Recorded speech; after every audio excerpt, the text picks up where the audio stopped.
Hi friends. இன்றைக்கி வந்து labour pain எப்படி இருக்கும், நார்மல் டெலிவரியாக லேபர் பெயின் வரும்ல, அது எப்படி இருக்குன்றதை சொல்ல போகிறேன். எனக்கு ஆக்சுவலாக மார்னிங் 9:15க்கு வாட்டர் வந்து பிரேக் பண்ணி விட்டாங்க.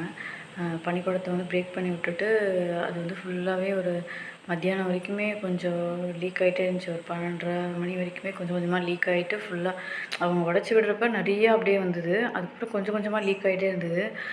அந்த டைமில் லேபர் டைமில் நமக்கு வந்து லேபர் பெயின் தான் பெருசாக இருக்குமே தவிர பேபி மூமெண்ட்லாம் அவ்வளோவா இல்லை.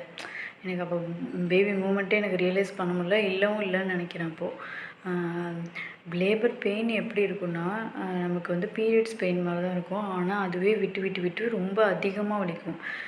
இடுப்புக்கு கீழே ஃபுல்லாகவே அந்த வயிறுலேருந்து இடுப்பு கீழே வரைக்கும் ஃபுல்லாகவே ரொம்ப பெயினாக இருக்கும். கண்ட்ரோல் பண்ண முடியாது. இப்போ நார்மல் வலி வயிறு வலின்னா இப்போ கண்டினியூஸாக வயிறு வலிச்சிட்டே இருக்கும். உங்களுக்கு அதுனா வந்து 2 மினிட்ஸ் ஒன்ஸ் வந்து பெயின் அதிகமாகிட்டே இருக்கும். இப்போ வந்து பெயின் எனக்கு இருக்குன்னா ஒரு 10 செகண்ட் பெயின் அப்படியே இருக்காது, அமைதியாகிடும். அந்த கன்ட்ராக்ஷன் வந்து இருக்கிறப்ப சுருங்கி விரியிறப்ப அந்த இது வந்து பேபியை வந்து நமக்கு வெளியில் தள்ளுற மாதிரி இருக்கிற டைமில் சுருங்கி இப்படி விரியிறப்ப கன்ட்ராக்ஷன் ஆகுறப்ப இப்போ வலிச்சிச்சுன்னா நமக்கு வந்து இடுப்பை சுற்றி ஃபுல்லாக பெயினாக இருக்கும்.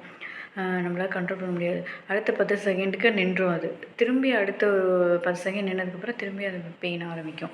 ஸோ அந்த பெயினோட இது வந்து அதிகமாகிட்டே போகும். ஆனால் அந்த கேப் இருக்கும். அந்த நார்மலாக லேபர் பெயின்னா அந்த கேப் இருக்கும். மாதிரி ஒரு கேப் விட்டு விட்டு விட்டு விட்டு விட்டு விட்டு பெயின் அதிகமாகும். லேபர் வரைக்குமே அந்த பெயின் விட்டு விட்டு தான் வலிக்கும். ஃபுல்லாக கண்டினியூஸாக லேபர் வர வரைக்குமே வலிக்காது. ஸோ இதுதான் லேபர் பெயின்.